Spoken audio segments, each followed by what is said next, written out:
USA Physique. By now you've probably all heard about the rule change in the NPC and the IFBB regarding the teacup pose style things that people do. So what is not allowed? All right. Out here is not allowed. Here, not allowed. Not allowed. Not allowed. All of these things, what do they have in common? The elbow is bending away from the body. There's a dog toy. Sorry about that. So we want to get rid of this outward elbow angle. That's what they're not liking. That's what's being considered the teacup pose. No matter the angle you're doing it at, that's the thing that you want to avoid. Now that's not to say that you can't, sorry, she was breathing on my back. I didn't know what it was. Okay, I have a partner this morning. So that's not to say that when you're doing transitions, like when I'm talking right now, my arms are gonna make that kind of a movement.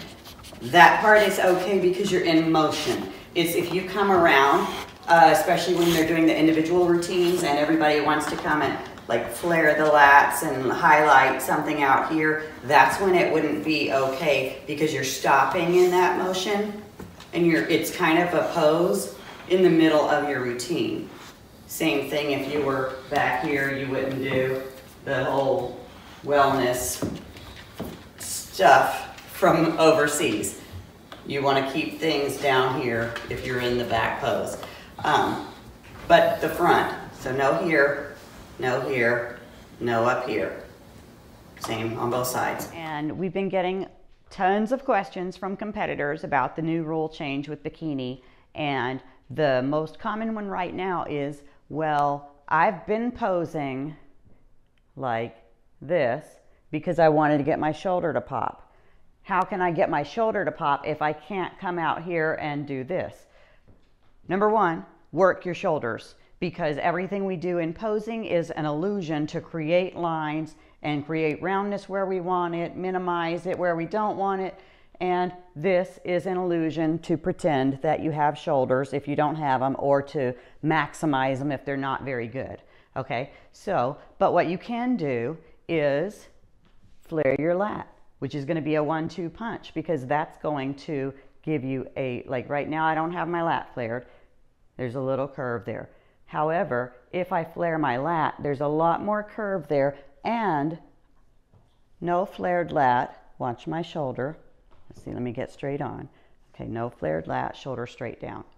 Flare the lat, the shoulder gets pushed out just as a benefit of the fact that you flared your lat. So practice learning how to flare your lat, and then you can be in compliance, have nice shoulders, have the nice shape to your waist, but not have to bend out here. Okay, so you could turn it in this way.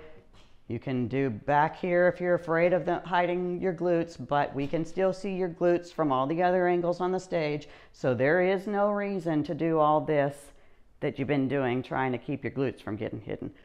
But if that's what you insist on, just turn the thumb the direction that you want your elbow bend to go. So if it's this way, I'm obviously accentuating the thumb so that you can see it, but if I want my bend to be more towards the judges, then my thumb would be facing the judges. You get that outward turn by cocking the wrist, and then that's where it creates the elbow bend away from the body.